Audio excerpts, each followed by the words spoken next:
Good morning student.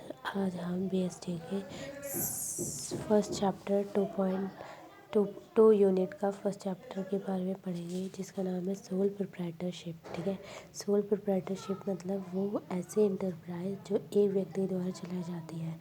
Soul proprietor is a business organization and a firm of the business. ठीक है, लिखा है कि sole proprietor is a business which is establish in a single individual, यानी एक ऐसा business जिसमें जो एक ही व्यक्ति द्वारा इस्टेब्लिश किया गया है, जो एक ही व्यक्ति मैनेज करता है और कैपिटल लगाता है।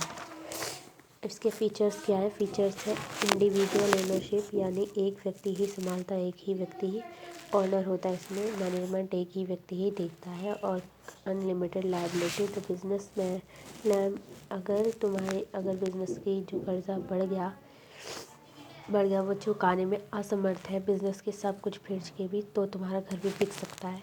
और आएगा सिलेक्शन ऑफ बिजनेस, यानी क्या है कि हमें क्या बिजनेस चुनने की, अपने काम को चुनने की आज़ादी होती है।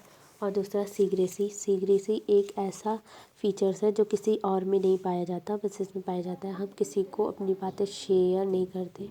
No separate legal entity, business और बिजनेसमैन को एक ही कंसिडर किया जाता है। जो बिजनेस का रूल होगा वही बिजनेसमैन का भी लोन होगा। इंडिविजुअल रिस्क, यानी रिस्क किसी से बढ़ता नहीं, प्रॉफिट भी किसी से बढ़ता नहीं। अब आएगा सुटेबिलिटी, स्पेशल आएगा क्विक डिसीजन मतलब क्विक डिसीजन हम किसी से बिना सलाह मशवरा लेके हम निर्णय ले सकते हैं। और पहला आएगा बेनिफिट सीक्रेसी, हम किसी को इम्पोर्टेंट बात शेयर नहीं करनी पड़ती, हम अपने खुद से निर्णय ले सकते हैं। डायरेक्ट मोटिवेशन, किसी बाहरी एक्सटर्नल मोटिवेशन की ज़रूरत नहीं पड़ती, वो पैसा ही मोटिवेट करता है सोल प्रोप्राइटर को। अब दूसरा है पर्सनल कंट्रोल, यानी खुद का कंट्रोल होता है, कंट्रोल ओनरशिप होती है। दूसरा इजी फॉर्मेशन, इसे फॉर्म करना बहुत इजी होता है। अब पहला आएगा लिमिटेशन। क्या है इसमें?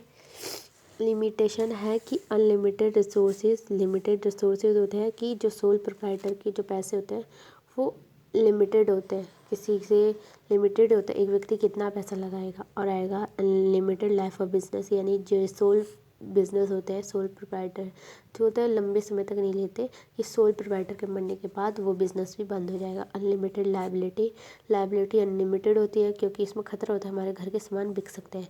लिमिटेड मैनेजर्स एबिलिटी, यानी एक व्यक्ति सब कुछ तो संभाल सकता है ना, अगर बाई चांस उसका बिजनेस बढ़ गया तो उसे ज़रूरत